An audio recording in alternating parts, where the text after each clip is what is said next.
how is national service got to fix like a struggling economy? Yeah, it's not going to. It's not going to do anything. It's just stupid.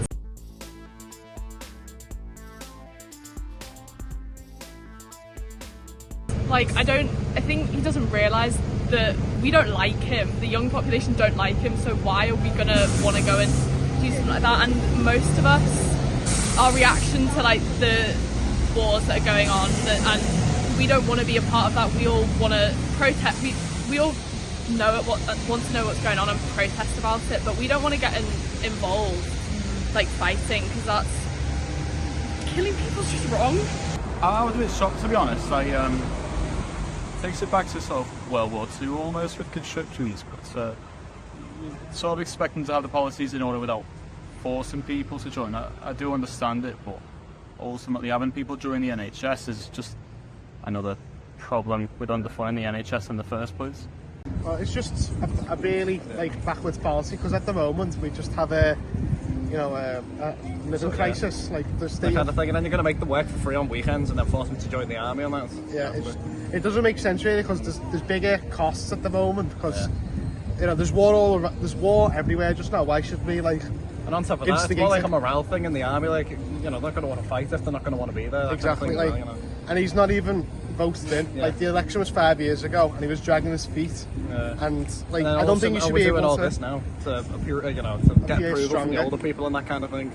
Realistically, we don't need a bigger army, because we have the nuclear program. If you want the bigger army, get rid of the nuclear program. I want to go and do politics at uni and try and get into politics and help sort what's going on out, but I don't think that the way to sort it out and get young people supporting the Conservatives is to try and make us all go into the military, because that's not what a lot of young people want to do.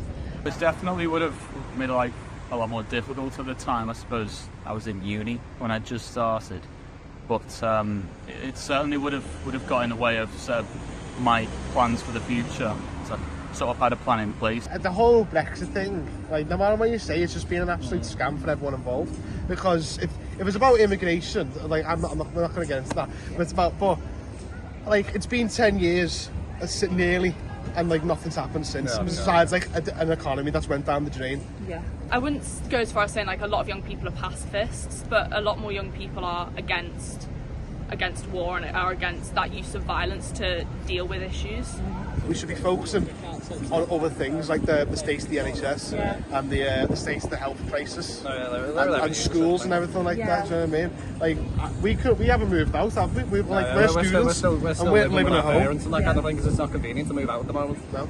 First thing they need to do is deal with the voter apathy amongst young people and actually get young people interested in politics, not force young people to get involved in ways that they're not learning about the conflicts, they're not learning about the policies, and they're not learning what it means to have a democracy and what politics is about. They're just being forced to basically go into a war zone where they're risking their own lives, putting other people at risk for something that they don't believe in or support. I would have done it, obviously, but I wouldn't necessarily have been happy about it. It doesn't seem like it's absolutely necessary to the point, where if we don't do it, the country would fall apart. But it's kind of their own doing.